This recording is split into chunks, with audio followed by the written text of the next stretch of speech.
Saya ingin menegaskan kembali sesuai dengan arahan Bapak Presiden, dana desa fokus untuk dua hal. Ya, sekali lagi dana desa fokus untuk dua hal. Pertama, padat karya tunai desa. Yang kedua, pencegahan dan penanganan COVID-19. Penanganan virus COVID-19 itu adalah daya tahan tubuh. Nah, yang harus diantisipasi adalah warga desa yang datang dari luar. Satu, dari luar itu banyak. Maksudnya, pertama dari luar kota, dari luar provinsi, dari luar negeri, bahkan dari luar desa pun harus diantisipasi. Lakukan karantina mandiri. Artinya apa? Nggak usah keluar-keluar dari rumah. Kalau perlu nggak usah keluar-keluar dari kamar. Minimal 14 hari. Supaya apa? Supaya kalau seandainya ada virus yang sudah masuk, itu tapi belum berkembang biak, maka selesai. Yang juga harus disiapkan untuk antisipasi, untuk pencegahan, yaitu identifikasi fasilitas desa. Untuk desa yang sudah terbuka, desa yang dekat-dekat dengan desa yang sudah terkena, atau daerah yang sudah terdampak, misalnya, lakukan penyemprotan disinfektan. Dana desa boleh digunakan untuk bikin posko, digunakan untuk bikin disinfektannya, digunakan untuk bikin alat semprotnya, dan seterusnya, untuk beli buku pencatatan kalau memang di balai desa tidak ada.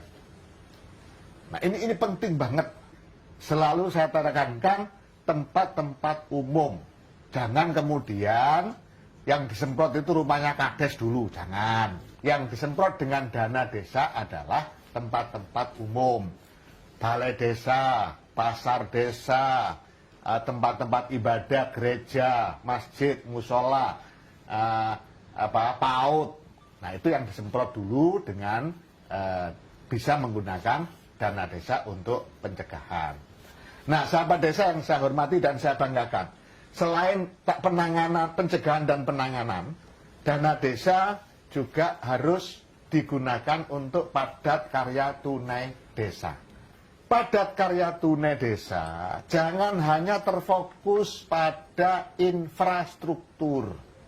Padat karya tunai desa pertama harus melibatkan kelompok miskin, melibatkan pengangguran, melibatkan setengah pengangguran, atau kelompok-kelompok marginal lainnya. Yang kedua, padat karya tunai desa, upahnya harus diberikan setiap hari, tidak boleh mingguan. Hari ini bekerja, hari ini juga mereka menerima upah. Supaya apa? Supaya bisa digunakan untuk membeli bahan makan. Bisa digunakan untuk menjaga kesehatan. Supaya tidak mudah terdampak dengan virus COVID-19.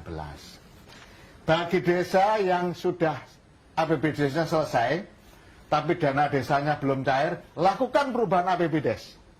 Ketika APBDes-nya tidak fokus pada dua hal ini, lakukan revisi APBDes atau perubahan APBDes. Rujukannya jelas, ada surat Permendagri, ada di surat edaran Menteri Desa nomor 8 tahun 2020. Saya yakin sudah beredar semua. Di situ ada dengan merujuk pada peraturan Menteri Dalam Negeri terkait dengan pengelolaan dana desa. Itu bagaimana melakukan perubahan APBDes. Fokus dua hal, padat karya tunai desa dan urusan COVID-19.